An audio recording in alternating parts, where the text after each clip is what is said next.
પાબરમાં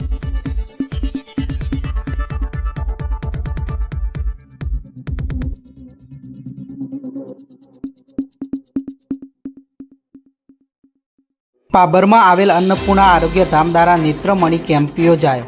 પાબર ખાતે આવેલ એસએસ આરોગ્ય ધામ અન્નપૂર્ણા દ્વારા અને શ્રી રણછોડદાસજી બાપુ ચેરિટેબલ ટ્રસ્ટ હોસ્પિટલના સહયોગથી વિનામૂલ્યે નેત્રમણી કેમ્પ યોજાયો હતો, જેમાં મોટી સંખ્યામાં આંખના દર્દીઓ પાબર સહિત અન્ય વિસ્તારોમાંથી સારવાર અર્થે આવેલ, જેમાં આંખના નંબર સહિત આંખોની સારવાર, નેત્રમણીની સારવાર કરવામાં આવેલ, જેમાં અન્નપૂર્ણા આરોગ્ય ધામના ડૉક્ટર, નર્સ તેમજ શ્રી રણછોડદાસજી બાપુ ચેરિટેબલ હોસ્પિટલ રાજકોટના ડૉક્ટર દ્વારા આધુનિક ફેકો મશીન દ્વારા ટાંકા વગરનું વિનામૂલ્યે નેત્રમણી ઓપરેશન કરવામાં આવશે, તેમજ આંખોની તપાસ સાથે સારવાર કરવામાં આવેલ। આ કેમ્પમાં મોટી સંખ્યામાં આંખના દર્દીઓ ઉપસ્થિત રહેલ। આપની તકલીફ છે કયા ગામથી આવેલો છો? પાપડમાં કયા ગામ? પાપડમાં શું તકલીફ હતી? આંખમાં પાણી નીકળે છે। પેલા ગયા વર્ષમાં ઓપરેશન કર્યું હતું અંતમાં, દુખાવો થાય એનો। આજે ઓપરેશન કરાવવા આવ્યા કે બતાવવા આંખને? આજે આંખને બતાવવા આવ્યા છે? આંખને બતાવવા આવ્યા। અહીંયા કેવી સારવાર કરવામાં આવે છે? સારી સારવાર આવે છે। શું નામ છે આપનું? મારું નામ રમેશ ગિરીશ મહાત્મા। પૂજ્ય રણછોડદાસ બાપુ ચેરિટેબલ હોસ્પિટલ અને અન્નપૂર્ણા ભોજનાલય સેવા યજ્ઞ જે કરી રહ્યા છે એમના તરફથી આજરોજ ભાંભર ખાતે પહેલા નેત્રયજ્ઞ કેમ્પનું આયોજન કરવામાં આવેલ છે, જેમની અંદર તમામ દર્દીઓને આંખના, મોતિયાના તથા વેલના ઓપરેશનો ફ્રી કરી આપવામાં આવશે। નેત્રમણી સાથે ફેકો વિથ ફોલ્ડેબલ પદ્ધતિથી જે પ્રાઇવેટ હોસ્પિટલની અંદર 15 થી 20 હજારનું ઓપરેશન થાય તે તદ્દન નિઃશુલ્ક કરવામાં આવશે। તે ઉપરાંત અહીંયા દર્દીઓ માટે રહેવા, જમવા, ખાવા, પીવા અને અહીંયાથી લક્ઝરી બસ દ્વારા રાજકોટ સુધી લઈ જવાની જવાબદારી, તેમજ ત્યાં ઓપરેશન સાથે ખાવું, પીવું, રહેવું, ઓપરેશન, દવા, કાળા ચશ્મા પ્લસ બ્લેન્કેટ અને પાછા અહીંયા ભાંભર સુધી મૂકી જવાની સંપૂર્ણ જવાબદારી બંને ટ્રસ્ટ દ્વારા સંભાળવામાં આવેલ છે, જેમની અંદર અત્યાર સુધીમાં 103 દર્દીઓએ લાભ લીધો છે અને 40 થી 45 દર્દીઓ જેમને મોતિયાના ઓપરેશનની જરૂરિયાત છે તેઓ રાજકોટ તરફ રવાના થવાના છે। આપનો હોદ્દો અને નામ? મારું નામ ડૉક્ટર અલ્કેશ ખરડિયા, રણછોડદાસ બાપુ ચેરિટેબલ હોસ્પિટલમાંથી આવું છું।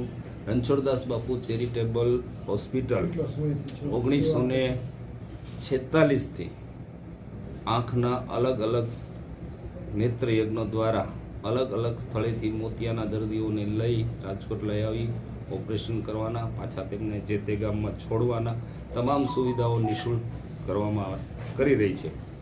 અત્યાર સુધીમાં 23 લાખ લોકોના આંખના નિઃશુલ્ક ઓપરેશન કરેલા છે। હાલમાં અમારો નેત્રયજ્ઞ પ્રયાગરાજની અંદર ચાલી રહ્યો છે, જેની અંદર અમારું લક્ષ્ય છે 50,000 ઓપરેશનો નિઃશુલ્ક કરવા।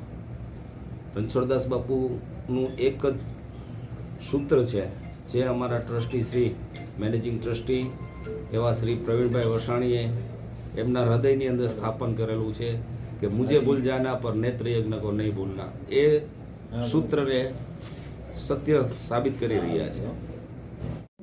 આજે નેત્રયજ્ઞનો કેમ્પ રાખવામાં આવેલો છે, જે કેમ્પ પૂજ્ય રણછોડદાસ બાપા આશ્રમ રાજકોટ દ્વારા એમના સહયોગથી આ કેમ્પ આપણે કરવા જઈ રહેલ છીએ, જેમાં 150થી વધારે પેશન્ટો કેસ નોંધાયેલા છે અને 100 જેવા પેશન્ટો અત્યાર સુધી ચેક થઈ ચૂકેલા છે, જેમને આજે બપોરે 12 વાગે અહીંથી જમાડી અને રાજકોટ લઈ જવામાં આવશે।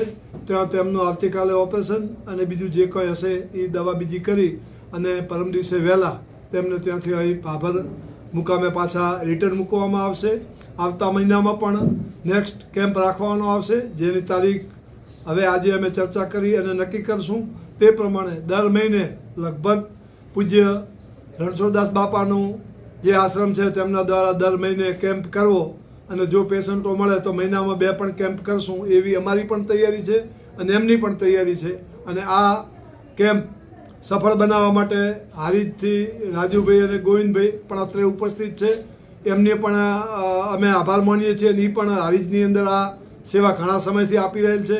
રણછોડદાસ બાપુ ચેરિટેબલ ટ્રસ્ટ ઘણા વર્ષોથી આ કામ કરે છે, જે 23 લાખથી વધુ ઓપરેશન કરી ચૂક્યું છે અને રોજ 700-800 ઓપરેશન ત્યાં એમની હોસ્પિટલમાં હોય જ છે. ખૂબ મોટી સેવા છે એમની. જય સિયારામ. આગામી તારીખ 4/1/2025થી તારીખ 4/1/2025 સુધી રામકથા, શિવકથા અને ફક્કડ પંકજ મુનિ બાપુ દ્વારા એક સ્થળીય તપસ્યા કરવાના છે. તેમજ અહીંયા 5 તારીખે અમદાવાદ SMVS હોસ્પિટલના ડૉક્ટર SM મોલિતાબેન કાપડિયા દ્વારા મેગા કેમ્પ રાખવામાં આવ્યો છે, જેમાં ડાયાબિટીસના 3 મહિનાનો રિપોર્ટ ફ્રી કરવામાં આવશે. તારીખ 7/1/2025 સુંદરકાંડ પરિવાર થરા દ્વારા સુંદરકાંડનું આયોજન કરવામાં આવેલું છે. તારીખ 9/1/2025ના રોજ આનંદનો ગરબો ભાવનાબેન ગ્રુપ અમદાવાદ દ્વારા આનંદના ગરબાનું આયોજન કરવામાં આવેલું છે. કથાનો સમય 3 વાગ્યાથી 6 વાગ્યા સુધી રામકથા છે. 8:30થી 11:30 શિવકથાનું આયોજન કરવામાં આવેલું છે. કેમ્પનો સમય 5 તારીખે મોલિતાબેન કાપડિયાના કેમ્પનો સમય સવારે 10 વાગ્યાથી 2 વાગ્યા સુધી છે. આનંદના ગરબાનો સમય 12:30 વાગ્યાથી 2:30 વાગ્યા સુધી છે. આનંદ સુંદરકાંડનો સમય 10:30થી 12:30 વાગ્યા સુધીનો છે. આ જમવાની વ્યવસ્થા છે. કથા દરમિયાન જમવાની, રહેવાની સુંદર વ્યવસ્થા કરવામાં આવેલી છે. ભાભર આજુબાજુની જનતાને જાહેર આમંત્રણ આપીએ છીએ. ભજન અને ભોજનનો જેટલો શક્ય એટલો વધારે લાભ લેવા માટે અન્નપૂર્ણા પરિવાર આપને વિનંતી કરે છે. જય સિયારામ, જય જલારામ, જય મા અન્નપૂર્ણા.